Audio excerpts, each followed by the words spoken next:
Hello and welcome. Welcome to One on One with TBO Madife Media have our own television. This week we have a special guest on the program indeed. One of Nigerians who lived abroad who has made Nigeria proud. How did he make Nigeria proud? He achieved a laudable feat almost exactly a year ago. My guest on the program today served in Nigeria and now abroad, also serving over there. You're welcome to the program, sir. Well, thanks for having me. Can you just introduce yourself? Yes, Dokun Olayinka, that's my name.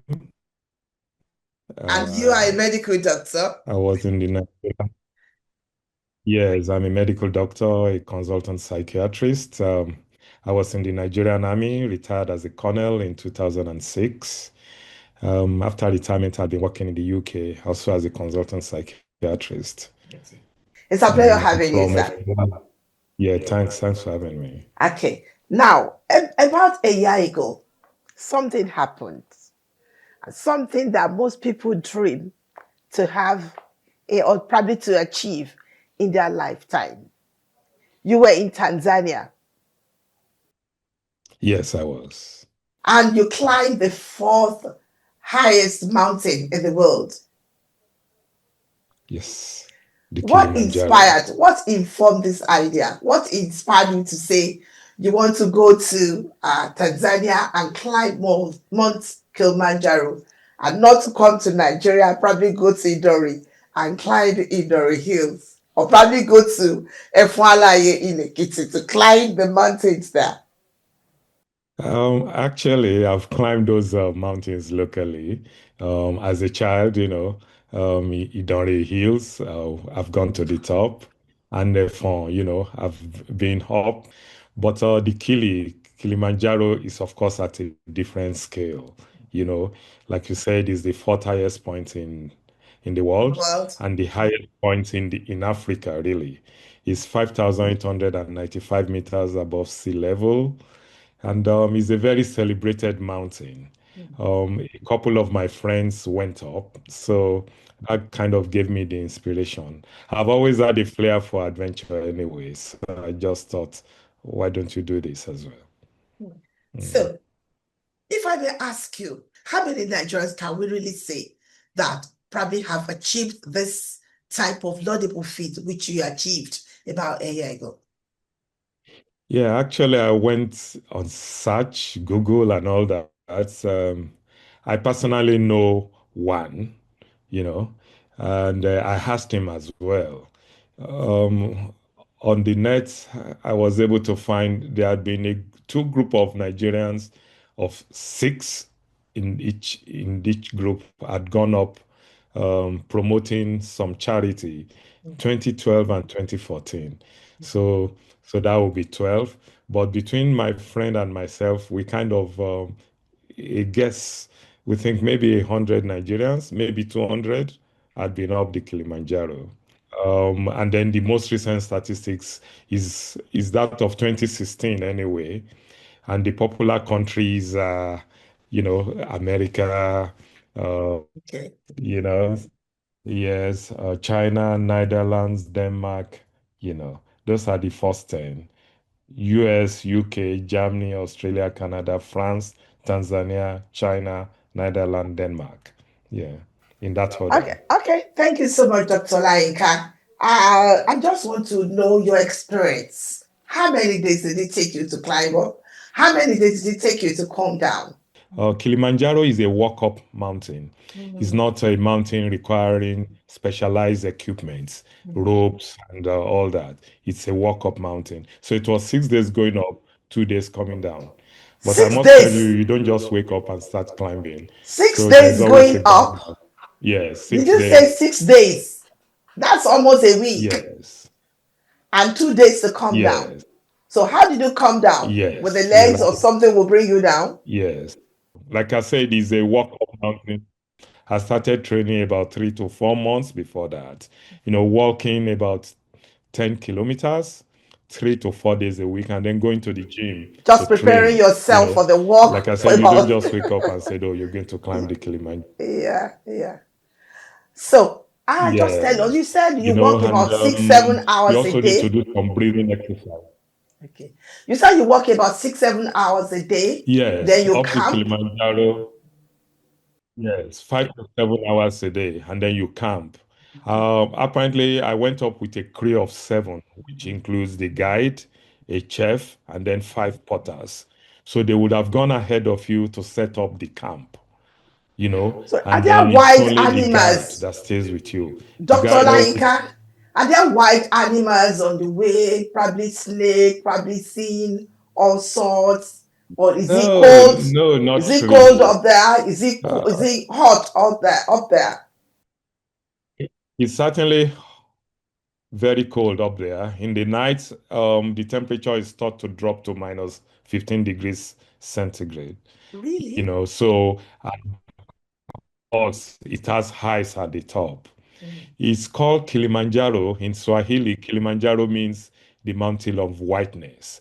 mm, It's white at the top because of snow, because of ice and all that.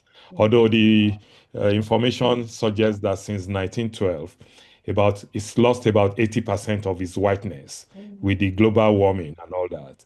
So, but I still saw, and then the prediction is that in 20 years, it probably wouldn't be white anymore.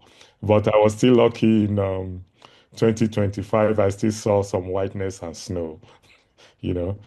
Yes, no wild animals. As you get towards the top, at the beginning, of course, you could see the occasional rats, birds, maybe the droppings from there and all that. But as you get towards the top, it's less habitable for animals. So Because you it see is less. cold. less Okay. yes, yes. Are there age restrictions for people who could climb? Maybe if I'm 70, Yes, I can't go up, or probably I'm 18, I cannot go up there. There are probably yes. there's age restrictions. I think you need to be an adult to climb. But having said that, I was looking through some specific records. Mm. With special permission, a 6-year-old Mhm. was allowed, Oh, to climb mm. because the minimum age permitted by the park authorities is 10 years. So not you don't have to really be an adult. It's 10 years. And Okay, then a Doctor. maximum the oldest is a 89-year-old, a great grandmother, and Lorimo. 89. Yes, who broke her initial record. She was the oldest when she was 85. And Okay. then 4 years later, when she was 89, she came back to break her Again. record. Let me ask you that, So, Dr. Laika. Let me ask you. Are there plans probably in the future for you to go back up there? Or it's just once no in a way. lifetime? I think I've done my bit. You don't I'm want not to going try that up. again? Those are there, but it's not something I want to aspire to do again. Okay. Yeah. Okay, let me ask, is it Yeah. so expensive? Because I know for the Tanzanian government, it's another form of tourism for them to make good money. Do you see us in Nigeria probably achieving such in future? Probably because we too in Nigeria, we are richly blessed, and you are a Nigerian. Do you see probably Nigerian government develop tourism to the extent that people all over the world will also come. Just like you said, that quite a number of people have climbed Yeah. Mount Kilimanjaro, the fourth highest in the world. Yes. Yes. I think about 30,000 people climb the Kilimanjaro every year. Oh. 30,000. You Hmm. know, and that's some money. Hmm. Nigeria is blessed with a lot of tourism attractions. Unfortunately, they are not developed. Okay. Now, just I agree with before we you. go on the program, because time is not our friend on this segment, what is your parting shot on the program? Your parting shot. What you want people to take on from your experience climbing Mount Kilimanjaro, the fourth highest mountain in the world. Yes, I think it's more about preparation. If you challenge yourself, getting to the summit of Kilimanjaro is hinged on three things: mental focus, physical endurance, and of course, altitude or adaptation. And then it's just it's a life achievement. For me, it's the hardest thing I've done. I just feel accomplished that I did that, and I think anybody can do it if you put your mind to it. Is a world celebrated mountain that I would recommend to Nigerians to do So more. that means that the Tanzanian government, they're really managing the place. Yes, it's very well managed. The camp, you would have paid, and then it's between you and your tour guide. Your equipment. You need the right trek hiking boots. Prepare for the cold, the tent, the camping. All of that will be through the tour guide, and of course your food. Oh, I forgot to mention, you drink water like a fish when you are climbing. It helps the adaptation to the oxygen level at the top is said to be 50% what's available at the sea level. So that's another training you need to do with your lungs and all that, apart from the physical training.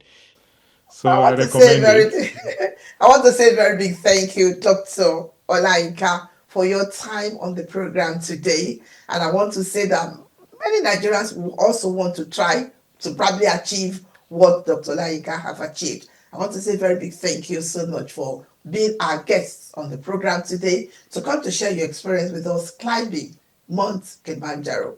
The program will continue shortly. Don't go away.